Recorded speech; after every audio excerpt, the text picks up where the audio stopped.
During dinner at a restaurant, my mother-in-law made a deeply hurtful remark, suggesting that I didn't belong simply because I wasn't related by blood.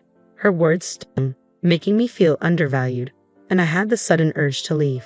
As I rose to go, she demanded that I pay for the meal since I was leaving early. Feeling mistreated, I refused to pay for everyone else's dinner. My name is Samantha, and I work in an office. My husband, Peter, and I have a generally happy marriage, but there's one significant issue: his mother. She constantly criticizes me and interferes in our lives. Although I've shared my concerns with Peter, he doesn't see it as a problem, believing her actions are just signs of affection. Over time, her intrusions worsened. She had a key to our home, given to her by Peter, and would let herself in uninvited, critiquing everything from my housekeeping to spreading unfounded rumors about me to our neighbors. I begged Peter to consider moving, but he was too preoccupied with work to address the situation. Then came a turning point. Peter received a significant promotion and a raise after completing a major project. I saw this as a chance for a fresh start and suggested we think about starting a family now that we were financially stable. I hoped this would make him realize the negative impact his mother was having on our lives and see the need for change. However, Peter had a different perspective. He believed that if we were going to start a family, we should live in a more child-friendly town with good daycare options and parks, unlike our current neighborhood. After some discussion, Peter finally agreed to move, and I was thrilled. But my joy was short-lived. The very next day, my mother-in-law showed up unannounced, as usual. I braced myself for her typical criticisms, but she was surprisingly pleasant. She came to celebrate Peter's recent success and invited us to dinner at a fancy restaurant known for its exceptional food and service. "It's posh, and everyone raves about it," she said, inviting me to join her. "That sounds nice," I replied, keeping my tone polite despite my lingering frustration with her. "Clear your schedule. I really want you to come," she insisted, ignoring my attempts to decline. "Don't say no. We want you there," she added firmly, leaving me no choice. After she left, smirking, I felt something was off. She had excluded me from events before, but now she was adamant about including me. Later, I discussed it with Peter, who revealed that his mother had already arranged for us all to attend together, specifically choosing this restaurant to celebrate as a family. This sudden shift in her behavior left me conflicted. Peter was excited about the dinner. "Don't you feel the same, Samantha?" he asked. But I couldn't share his enthusiasm. "Sorry, but I'm not excited. I'm worried about how much it's going to cost at such an expensive restaurant," I admitted, my unease growing with each passing moment. "I don't want to go. Just tell them I have something urgent and enjoy yourself," I told Peter, feeling a growing sense of unease about the dinner. "Why are you being so negative?" he asked, clearly frustrated. "It's not just us. My brothers and their wives are coming too. It would look bad if you weren't there with the whole family." I could see how excited he was about dining at such a fancy venue for the first time, but I felt trapped. My reluctance was brushed aside, and it seemed like my husband was more aligned with his mother's perspective than mine. Feeling unsupported and desperate, I took a drastic step. I ordered a voice recorder online, suspecting that the harassment from my mother-in-law wouldn't end at this celebration. I planned to discreetly record her behavior, hoping it would finally make Peter understand what I had been enduring. If he continued to dismiss my concerns, I even considered divorce. Oddly, preparing for that possibility brought me a slight sense of relief. As the day of the dinner approached, I felt somber and filled with apprehension. I hardly knew Peter's brothers, having only met them briefly at our wedding, and my interactions with their wives were limited to basic pleasantries. When we arrived at the restaurant, we were escorted to a private room. Inside, my mother-in-law, Peter's brothers, and their wives were already seated. Peter glanced around, perplexed. "Did the waiter get the seating wrong?" he asked, noticing there was no seat for me. "I'll go ask. Everyone please start without me." He stepped out of the room to speak with the staff. As soon as he was gone, my mother-in-law stood up, her expression cold and stern. "There's no seat for you," she said, her tone biting. "Why would I invite a stranger who just married my son to a family celebration?" Her words stung, but before I could respond, she continued. "You have a choice. Prove you really want to be part of this family, or leave and never come back. Decide now." I didn't hesitate. "I'm leaving," I said firmly, rising from the table without a second glance. "I'm leaving," I stated firmly, without a moment's hesitation. My mother-in-law looked startled, as if she had expected me to beg for her acceptance instead. "Listen to me carefully," she continued, undeterred by my response. If you pay the entire bill for everyone here, I'll acknowledge you as Peter's wife. I understand you must feel frustrated being treated like an outsider. So pay up and become part of the family.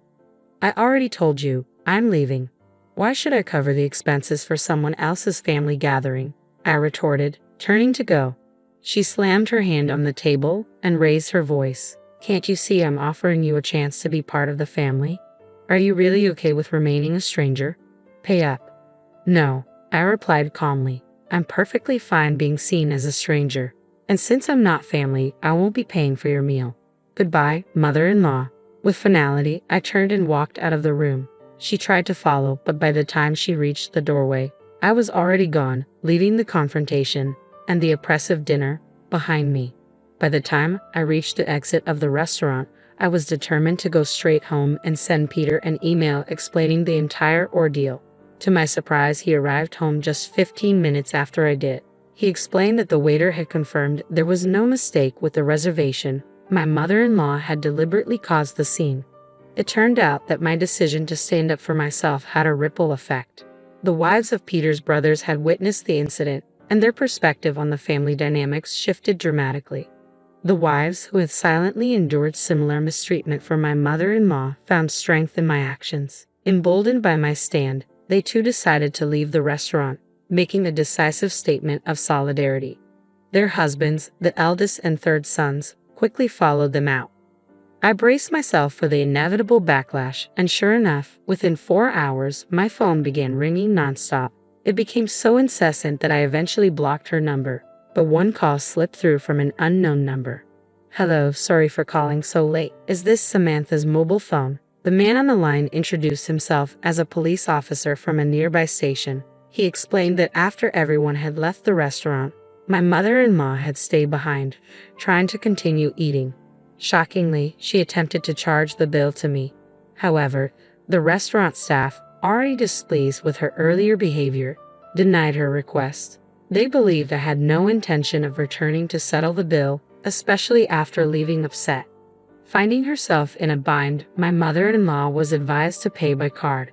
But she had neither a card nor enough cash to cover the expenses for everyone's meals.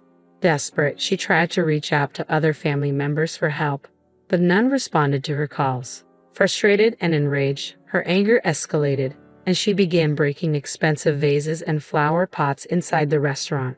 The disruption prompted the staff to call the police. When the officers arrived, they managed to calm her somewhat, but she remained defiant, refusing to take responsibility for the chaos she had caused.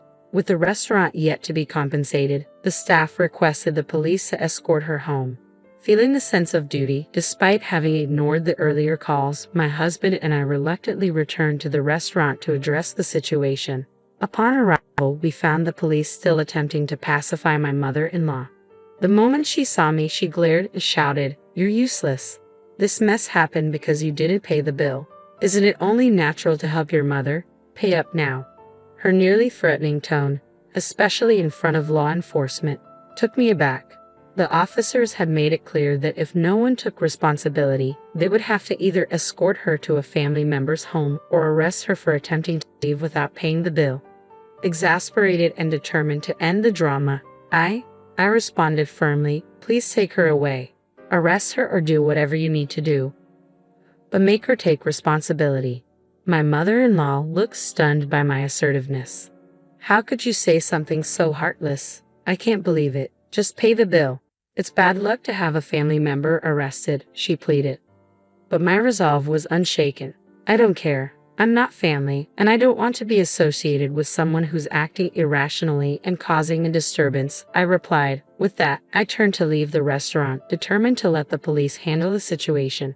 All I wanted was to distance myself from the chaos and ensure my mother-in-law faced the consequences of her actions. Just as I was about to walk out, my husband, who had been silent until now, suddenly spoke up. "I understand what happened was awful for Samantha, but is it really serious enough to warrant an arrest?" he asked, coming to his mother's defense. "You're missing the point," I shot back. "She's in trouble with the police because she tried to leave without paying and caused a scene. It has nothing to do with me." Or are you suggesting I should be responsible for paying for 7 people's meals when I didn't even eat? My husband fell silent, then walked past me towards the police and the restaurant staff. Anticipating his next move, I called out, "If you're going to pay for her meal and compensate them, we're getting divorced. Think about that." He didn't respond to my ultimatum. Instead, he quietly took out his wallet. Feeling hurt and betrayed, I left the restaurant, walking back home alone. Once home, I began packing my essential belongings, my decision to leave solidifying with every item I placed in my bag. Just before midnight, my husband returned. "Mom's not getting arrested," he sighed, clearly exhausted. She was in the wrong, but the restaurant said they'd forgive her if I compensated them and promised she wouldn't come back. I didn't have enough money, so I called my brothers to help. "I'm so tired," he went on, recounting the night's events, his frustration growing as he noticed my silence. Finally, he saw the packed bags. "What's with these bags?" he asked, confusion evident on his face. "I'm getting ready to leave," I replied, my voice steady. "We're getting divorced." His face fell as the weight of my words hit him, and I knew the rift his actions had caused was too deep to repair. "I told you that if you sided with her, we get divorced. You can't say you didn't hear me," I declared, my voice steady and resolute. My husband's face showed pure shock, his eyes wide with astonishment before his expression shifted, and he began raising his voice. "What's happening? You've been acting so strange today. I understand that Mom did something terrible, but why does this have to lead to divorce?" he exclaimed. "I've told you countless times that I'm being mistreated," I countered, frustration seeping into my tone. "Even with all the evidence and others backing me up, you still chose your almost arrested mother over me. Isn't it reasonable that I want to divorce someone who behaves like that? I've had enough." He continued to protest, but I barely listened. My mind was already focused on leaving the house and taking the necessary steps for a divorce. The very next morning, I went straight to get the divorce papers.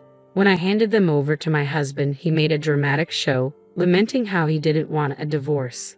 However, the moment I mentioned involving a lawyer, his reluctance disappeared, and he signed the papers. I sent them off immediately, marking the official end of our marriage. Finally, I felt a profound sense of freedom, reclaiming my independence. Soon after, my now ex-husband moved out and went to live with his parents. It turned out he had relied heavily on me for household chores, and without me, he struggled to manage on his own. The apartment quickly fell into disarray, and disliking the mess, he ended the lease and returned to his parents' home. A similar fate befell his eldest and third brothers. On the day my husband called them to help with the financial compensation at the restaurant, both encountered conflicts with their wives. Their wives have refused to pay for a debacle caused entirely by their mother-in-law. These tensions exposed deeper issues in their marriages, revealing a pattern of behavior far beyond my situation.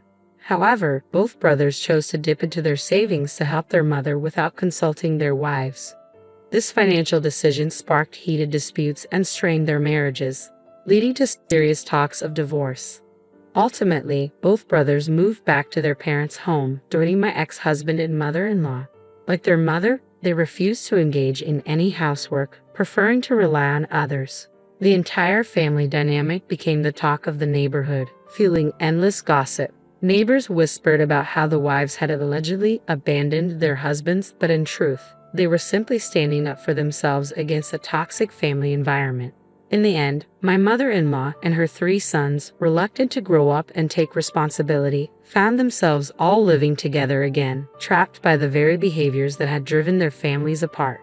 The 3 brothers, in response, received staunch support from their mother, who blamed all the family strife on their wives. My ex-husband, hearing about this, nodded smugly, convinced that divorcing me had been the right decision. Despite the swirling rumors, my relationship with the neighbors remained strong. They knew all too well about my mother-in-law's difficult personality and kept a respectful distance from her, occasionally sharing quiet laughs about her antics. Over time, my mother-in-law developed a notorious reputation in the neighborhood as a parent who had failed to properly raise her sons. My ex-husbands were labeled as mama's boys, criticized for siding with their mother instead of supporting their wives. Despite their attempts to reach out to me, I took decisive steps to start anew.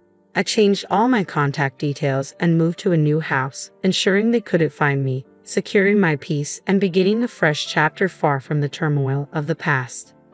Since cutting ties with my mother-in-law and her side of the family, my life has transformed remarkably for the better.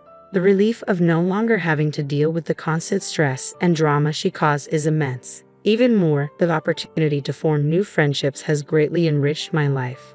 During the turbulent time of my divorce, I found unexpected camaraderie with the ex-wives of my former husband's brothers. Our shared experiences with my mother-in-law brought us together, and we've since grown close. Now, we frequently meet up for meals and enjoy weekend shopping trips. Ironically, I find myself grateful to my ex-husband for one thing, introducing me to these incredible women who have become dear friends. In just 3 days, we're planning to explore a new cafe in town. It's refreshing to engage in activities that bring us joy, free from the toxic relationships of the past. This newfound freedom is incredibly liberating. I'm now living the life I've always wanted, surrounded by friends who uplift and support me. Reflecting on how different my life would have been without these friendships, I realize how much they've filled a void I hadn't even recognized. For that, I am profoundly grateful. I cherish these bonds deeply and hope they last a lifetime, as they have truly changed my perspective on what it means to have supportive, meaningful relationships.